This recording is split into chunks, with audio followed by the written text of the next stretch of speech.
नमस्कार दोस्तों, मेरा नाम है सुशील और स्वागत है आपका एग्जामटोला यूट्यूब चैनल में। दोस्तों आज की वीडियो में बात करने वाले हैं इंडियन पॉलिटी का जो राज्यसभा टॉपिक है। दोस्तों इस टॉपिक से कई बार एग्जाम में पूछे जा चुके हैं। फ्रेंड्स किसी भी आप सरकारी नौकरी की फ्रेंड्स तैयारी करते हैं जिसमें कि आपको इंडियन पॉलिटी दोस्तों पूछा जाता है, उन सभी एग्जाम्स के लिए क्लास बहुत ही बढ़िया दोस्तों। इसमें वैसे क्वेश्चन को शामिल किया गया है जो किसी न किसी एग्जाम्स के दोस्तों पूछे गए प्रश्न है। तो ये सभी प्रश्न आपको लुसेंट जीके के दोस्तों मिल सके। आप देख सकते हैं पहला प्रश्न है, भारतीय संसद के अपर हाउस को किस नाम से दोस्तों जाना जाता है? और दोस्तों साथियों क्या जो जाना जाता है ये राज्यसभा के नाम से जानते हैं। ऑप्शन नंबर इस प्रश्न का राइट रहेगा और ये एसएससी 2015 का इंपॉर्टेंट प्रश्न है। ऐसे सभी प्रश्न दोस्तों जो आपको किसी न किसी एग्जाम्स के पूछे गए ही प्रश्न हैं।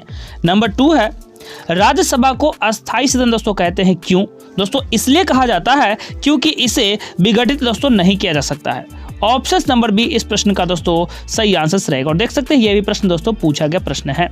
क्वेश्चन नंबर 3 की बात करते हैं, राज्यसभा में सीटों की अधिकतम दोस्तों जो संख्या हो सकती है मेरे प्यारे दोस्तों ये कितनी हो सकती है? तो ये 250 हो सकती है।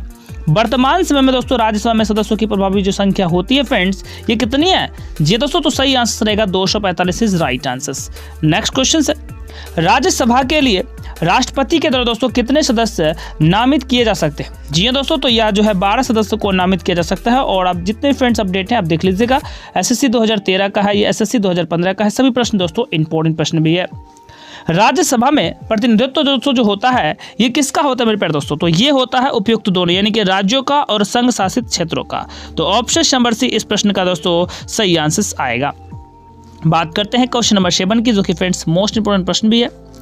जिन संघ शासित क्षेत्रों में विधानसभाएं नहीं होती हैं उनके प्रतिनिधि दोस्तों किस प्रकार चुने जाते हैं? जी दोस्तों, तो वह चुने जाते हैं विशेष निर्वाचक मंडल के द्वारा। ऑप्शन नंबर ए रहेगा राइट आंसर। दोस्तों इसमें टोटल आपको मैं 60 प्रश्न कराऊंगा जो आपके एग्जाम्स के लिए 4 चांद लगा सकता है। क्वेश्चन नंबर नेक्स्ट है, राज्यसभा में सदस्यों का जो निर्वाचन होता है मेरे प्यारे दोस्तों ये किसके द्वारा होता है? जी हाँ दोस्तों, राज्यसभा में सदस्यों का जो निर्वाचन होता है मेरे प्यारे दोस्तों ये होता है आपके अनुपातिक प्रतिनिधित्व के अनुसार एकल संक्रमणीय मत पद्धति के द्वारा। ठीक है, क्वेश्चन नंबर 9 की बात करते हैं, राज्यसभा के लिए प्रत्येक राज्य के प्रतिनिधियों का जो दोस्तों निर्वाचन होता है, जो निर्वाचन दोस्तों करता है ये कौन करता है? दोस्तों साथियों यह करता है विधानसभा के निर्वाचित सदस्य करता है। कौन करता है? विधानसभा के निर्वाचित सदस्य करता है। और आप देख सकते हैं इसी यूपीपीसीएस 1990 का इंपॉर्टेंट प्रश्न भी है। राज्यसभा में ध्यान दीजिएगा, राज्यसभा में राज्यों का प्रतिनिधित्व दोस्तों किस बात पर निर्भर करती है? जी पर दोस्तों, तो ये बात जो होता है राज्य की संख्या पर निर्भर करता है।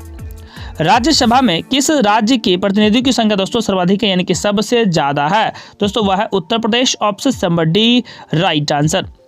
जी में पर दोस्तों बात करते हैं क्वेश्चन नंबर नेक्स्ट की, उत्तर प्रदेश में राज्यसभा के लिए कितने सदस्य चुने जा सकते हैं? दोस्तों साथियों वह जो है 31 सदस्य चुने जा सकते हैं।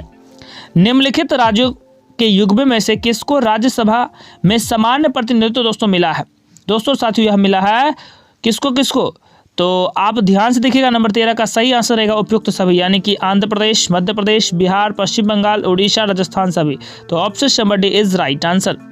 नंबर 14 है, निम्नलिखित में से किस संघ शासित क्षेत्र को राज्यसभा में प्रतिनिधित्व दोस्तों है? दोस्तों साथ इस प्रश्न का राइट रहेगा ऑप्शन नंबर ए दिल्ली और पांडुचेरी इज राइट आंसर। जी हाँ दोस्तों, ऑप्शन नंबर ए रहेगा सही आंसर। अगली क्वेश्चन नंबर नेक्स्ट नंबर 15 की अगर हम बात करें तो नंबर 15 आपसे दोस्तों प्रश्न पूछता है, कहता है कि निम्नलिखित राज्य युग्मों में से किसे राज्यसभा के समान प्रतिनिधित्व दोस्तों प्राप्त होता है? जी हाँ दोस्तों, तो यह है मध्य प्रदेश और Gujarat is right answer. Bihar में लोकसभा के 40 सीटें हैं और राज्यसभा की कितनी सीटें दोस्तों? तो लोकसभा की अगर 40 सीटें दोस्तों बिहार में और राज्यसभा की अगर हम बात करते हैं दोस्तों तो वह है 16 सीट। कितनी है? 16 सीट इज राइट आंसर। अगला क्वेश्चन में नेक्स्ट 17 की बात करते हैं, राज्यसभा में सर्वाधिक प्रतिनिधित्व के आधार पर राज्यों का सही अवरोही क्रम मेरे प्यारे दोस्तों क्या होता है? तो ये जो है फ्रेंड्स पहले उत्तर प्रदेश, फिर महाराष्ट्र, फिर तमिलनाडु। ठीक है, नंबर 18 है, राज्यसभा के चुनाव हेतु एक अभ्यर्थी की आयु निम्नलिखित में से कम दोस्तों नहीं होनी चाहिए। कितनी से? दोस्तों वह कम से कम 30 वर्ष से कम नहीं होनी चाहिए। ठीक है, इसके लिए राज्यसभा के लिए। अगला प्रश्न है, राज्यसभा के सदस्यों के लिए न्यूनतम आयु दोस्तों कितनी होनी चाहिए? बस वही प्रश्न है और दोस्तों सही आंसर रहेगा 30 वर्ष यानी कि कम से कम अगर 30 वर्ष के है तो राज्यसभा के सदस्य बन सकता है और लोकसभा के लिए 25 वर्ष होनी चाहिए। ठीक है, राज्यसभा के सदस्य का कार्यकाल जो दोस्तों होता है कितने वर्षों का होता है? जी दोस्तों, तो ये होता है 6 साल का। कितने का? 6 वर्षों का होता है। राज्यसभा के सदस्य दोस्तों चुने जा सकते हैं, ध्यान दीजिएगा, नंबर 21 वेरी इंपॉर्टेंट प्रश्न है, राज्यसभा के सदस्य दोस्तों चुने जा सकते हैं तो 6 वर्ष के लिए। ऑप्शन नंबर सी भी इस प्रश्न का सही आंसर। देख सकते हैं सभी प्रश्न जो है दोस्तों किसी न किसी एग्जाम्स के पूछे गए ही प्रश्न मैं आपको बता रहा हूँ। तो बिल्कुल दोस्तों ये आपके गम एग्जाम्स में बिल्कुल बहुत ही अच्छे रहने वाले हैं। अगला प्रश्न है, राज्यसभा के 1/3 सदस्य प्रत्येक कितने वर्ष के पश्चात सेवानिवृत्त होते हैं तथा नए 1/3 सदस्य उनका स्थान लेते हैं? जी हाँ दोस्तों, जी हाँ साथियों, तो इस प्रश्न का सही उत्तर रहेगा 2 वर्ष। क्या राष्ट्रपति लोकसभा की भांति राज्यसभा को भंग कर सकता है? दोस्तों साथियों बिल्कुल आप यहाँ से ऑप्शन नंबर बी को लगाएंगे, बिल्कुल ऐसा नहीं हो सकता है। अगले प्रश्न की बात करते हैं, क्या राज्यसभा के सभी सदस्यों का निर्वाचन एक साथ होता है दोस्तों? तो इस प्रश्न का सही उत्तर आप जानते हैं तो जरूर कमेंट करेंगे दोस्तों, क्योंकि एक एक प्रश्न आपके लिए इंपॉर्टेंट होता है दोस्तों। साथ ही उसका सही आंसर रहेगा नहीं। नंबर 25 है, लोकसभा के भांति राज्यसभा कभी भंग नहीं होती है, क्योंकि क्या होता है इसमें? क्योंकि दोस्तों प्रत्येक 2 वर्ष के बाद उसमें 1/3 सदस्यों की सदस्यता समाप्त हो जाती है, इसलिए ऐसा होता है।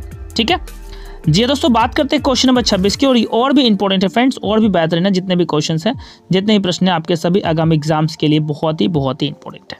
ठीक है, तो नंबर 26 की बात करते हैं, निम्नलिखित में कौन सी कथन दोस्तों सही नहीं है?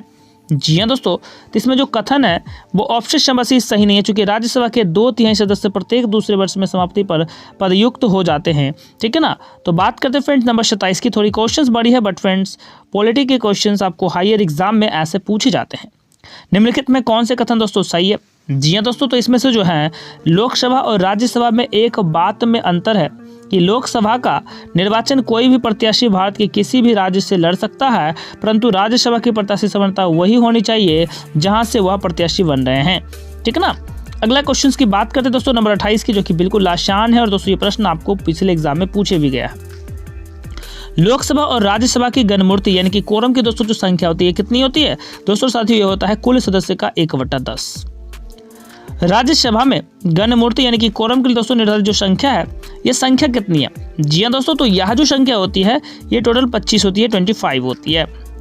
राज्यसभा को भंग करने का दोस्तों जो अधिकार प्राप्त होता है, ये किसको प्राप्त होता है दोस्तों? साथियों यह प्राप्त होता है ऑप्शन नंबर डी, इनमें से कोई नहीं। ठीक है, किसी के पास भंग करने का अधिकार प्राप्त नहीं होता है। क्वेश्चन नंबर नेक्स्ट देखेंगे, राज्यसभा का सभापति कौन होता है मेरे प्यारे दोस्तों? तो राज्यसभा के जो सभापति होता है दोस्तों वह होता है उपराष्ट्रपति। ठीक है, किस सदन में अध्यक्ष उस सदन का दोस्तों सदस्य नहीं होता है? किस सदन में अध्यक्ष दोस्तों होता है उस सदन का सदस्य नहीं होता दोस्तों? तो वह है राज्यसभा। एसएससी 2013 का मोस्ट इंपोर्टेंट दोस्तों प्रश्न है, कई बार ये प्रश्न पूछा जा चुका है। राज्यसभा के सभापति का चुनाव दोस्तों जो करता है ये कौन करता है? जी हाँ दोस्तों, तो ये करता है लोकसभा और राज्यसभा के सभी सदस्य। ऑप्शन नंबर बी इस प्रश्न का सही आंसर हो जाएगा। नंबर 34 इंपॉर्टेंट प्रश्न है, राज्यसभा का सभापति दोस्तों जो होता है, जी हाँ राज्यसभा का सभापति जो दोस्तों होता है ये लोकसभा और राज्यसभा के सदस्यों के द्वारा संयुक्त रूप से चुना जाता है। तो बी इस प्रश्न का सही उत्तर। ये दोस्तों रेलवे का प्रश्न भी है। निम्नलिखित में से किसकी अध्यक्षता और सदस्य के द्वारा की जाती है? जी हाँ मेरे प्यारे दोस्तों, तो इस प्रश्न का राइट रहेगा option number B, Rajya Sabha is right answer. Rajya Sabha के सभापति की अनुपस्थिति में राज्यसभा की कार्य का जो संचालन दोस्तों करेगा ये कौन करेगा? जी हाँ दोस्तों, तो ये जो किया जाएगा ये ऑप्शन नंबर सी, उपराष्ट्रपति के द्वारा सभी कार्यभार को देखा जाएगा। राज्यसभा के उपसभापति का निर्वाचन कौन करता है दोस्तों? तो ये जो करता है ये करता है राज्यसभा के सदस्य। कौन करता है मेरे प्यारे दोस्तों? राज्यसभा का सदस्य करता है। ठीक है, नंबर 38 की अगर हम बात करें, और भी प्यारा प्रश्न है, क्या राज्यसभा का सभापति संसद के दोनों सदनों के संयुक्त अधिवेशन की अध्यक्षता कर सकता है? दोस्तों सारे इस प्रश्न का सही उत्तर रहेगा बिल्कुल ऐसा नहीं कर सकता है। ऑप्शन नंबर बी रहेगा इस प्रश्न का सही उत्तर। नंबर 39 है, राज्यसभा के द्विवार्षिक चुनावों की अधिसूचना कौन जारी करता है मेरे प्यारे दोस्तों? तो यह जो जारी करता है दोस्तों ये करता है ऑप्शन नंबर ए, निर्वाचन आयोग दोस्तों। कौन करता है? निर्वाचन आयोग करता है। अगले क्वेश्चन की बात करते हैं, नंबर 40 की वेरी इंपॉर्टेंट प्रश्न भी है। राज्यसभा के सदस्यों का निर्वाचन जो मेरे प्यारे दोस्तों होता है, जी हाँ ये किसके द्वारा होता है दोस्तों? तो ये होता है राज्य के विधानसभा के निर्वाचित सदस्यों के द्वारा। Option number D right answer. स्वतंत्र भारत में राज्यसभा के प्रथम सभापति दोस्तों कौन थे? जी हाँ, स्वतंत्र भारत में राज्यसभा के प्रथम दोस्तों जो साथियों जो सभापति हैं ये हैं doctor S Radhakrishnan. Option number B इस प्रश्न का दोस्तों सही उत्तर हो जाएगा। कुछ ऐसे ही दोस्तों 20 प्रश्न और बचे हैं, आप जरूर लगा ले चुके। जो इस वीडियो में आपको टोटल 60 क्वेश्चन बताने जा रहा हूँ जो आपके एग्जाम्स के पॉइंट ऑफ व्यू से फ्रेंड्स बहुत इंपॉर्टेंट है। कई ऐसे सारे प्रश्न हैं जो पूछे भी गए हैं। और दोस्तों साथियों अगर वीडियो आपको अच्छी लगे तो वीडियो को लाइक करें, शेयर करें एंड फर्स्ट टाइम है तो सब्सक्राइब कर ले ताकि ऐसी क्लास आपको लगातार मिले। राज्यसभा के संदर्भ में निम्नांकित में से कौन सी कथन दोस्तों सही है? जी हाँ मेरे प्यारे दोस्तों, तो सही उत्तर रहेगा इसके 1/3 सदस्य प्रति 2 वर्ष में अवकाश प्राप्त करते हैं। निम्नलिखित में कौन से दोस्तों जो है राज्यसभा की एकांतिक शक्ति के अंतर्गत दोस्तों आता है? तो इस प्रश्न का सही और राइट आंसर दोस्तों रहेगा अखिल भारतीय सेवाओं का सृजन। Option number A. निम्नलिखित में किसके संबंध में राज्यसभा को लोकसभा के अपेक्षाकृत अधिकार प्राप्त होता है दोस्तों? तो ये रहेगा सही आंसर नई अखिल भारतीय सेवाओं का गठन करना। ऑप्शन नंबर सी इस प्रश्न का सही उत्तर होगा जो एसएससी 2003 का इंपॉर्टेंट प्रश्न भी था। क्वेश्चन नंबर नेक्स्ट की बात अगर हम करते हैं, राज्यसभा को कौन ऐसे अनन्य अधिकार प्राप्त है जो लोकसभा के पास प्राप्त नहीं होता है दोस्तों? तो दोनों में जो अंतर होता है दोस्तों इसमें होता है राज्य सूची के किसी विषय को राष्ट्रीय महत्व की घोषित करना, अखिल भारतीय सेवा स्थापित करने का अधिकार संघ सरकार को देना, ये सभी के सभी है राज्यसभा के पास। तो ऑप्शन नंबर सी रहेगा सही आंसर। ध्यान दीजिएगा, नई अखिल भारतीय सेवाएं स्थापित करने की दृष्टि से विशेष जो दोस्तों महत्व है, ये महत्व किसका है मेरे प्यारे दोस्तों? तो यह महत्व होता है ऑप्शन नंबर बी, कहा गया राज्यसभा के प्रस्ताव का। B is right answer. अगली क्वेश्चन में नेक्स्ट नंबर 47 की अगर हम बात करते हैं, संविधान के अनुच्छेद 312 राज्यसभा को निम्नलिखित में से फ्रेंड्स किसका अधिकार प्रदान करता है मेरे प्यारे दोस्तों? इस प्रश्न का सही और राइट आंसर रहेगा ऑप्शन नंबर सी, एक या अधिक अखिल भारतीय सेवा सृजित करना। सी रहेगा इस प्रश्न का सही उत्तर। ठीक है, अगली क्वेश्चन की दोस्तों बात करते हैं नंबर 48 की। वेरी इंपॉर्टेंट प्रश्न। हमें पता है कि आप दोस्तों ये सभी क्वेश्चंस को पढ़ चुके हैं, बट रिवाइज के लिए दोस्तों डेली वीडियो एक जरूर लगाएं।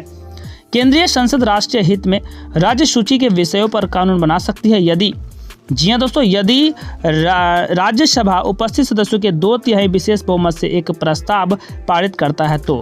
इस प्रश्न का सही उत्तर रहेगा ऑप्शन नंबर सी। राज्यसभा धन विधेयक पर अपनी सहमति दोस्तों कितने दिन तक रोक सकती है? तो ज़्यादा से ज़्यादा दोस्तों वह 14 दिन तक रोक सकता है। ऑप्शन नंबर इस प्रश्न का सही उत्तर रहेगा।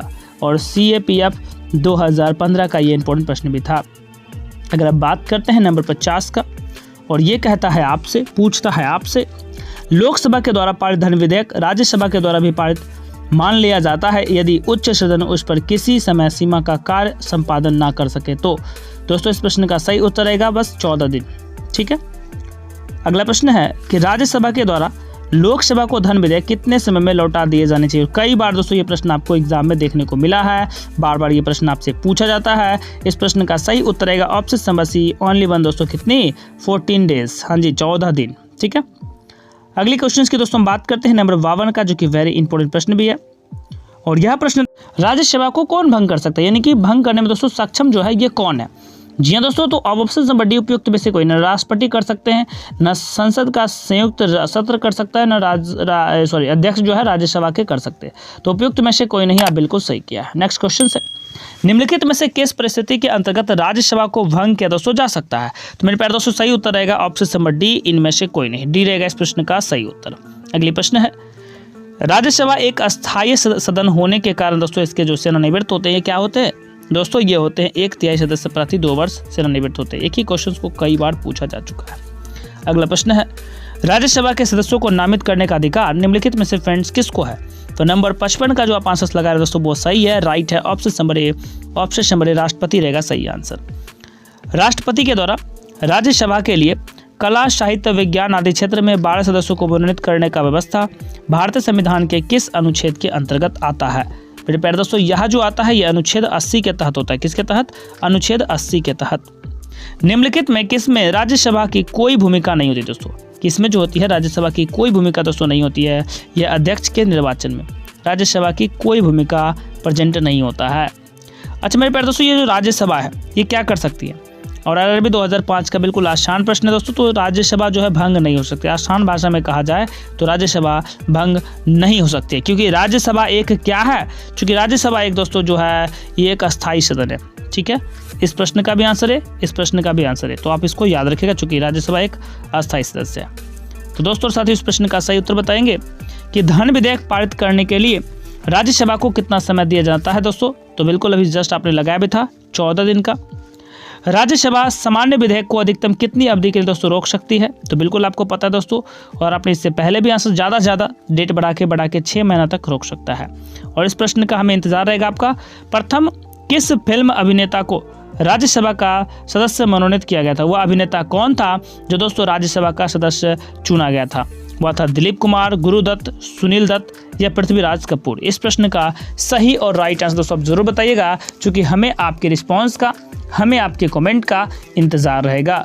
तो मिलते हैं मेरे प्यारे दोस्तों वैसे ही प्रश्न, ऐसे ही क्वेश्चन के साथ हम लोग अगली वीडियो में, और तब तक के लिए सभी साथियों को जय हिंद, वंदे मातरम। अगर वीडियो फ्रेंड्स अच्छी लगे तो वीडियो को लाइक करें, शेयर करें, फर्स्ट टाइम आए तो सब्सक्राइब करके जरूर जाए ताकि क्लास आपको मिल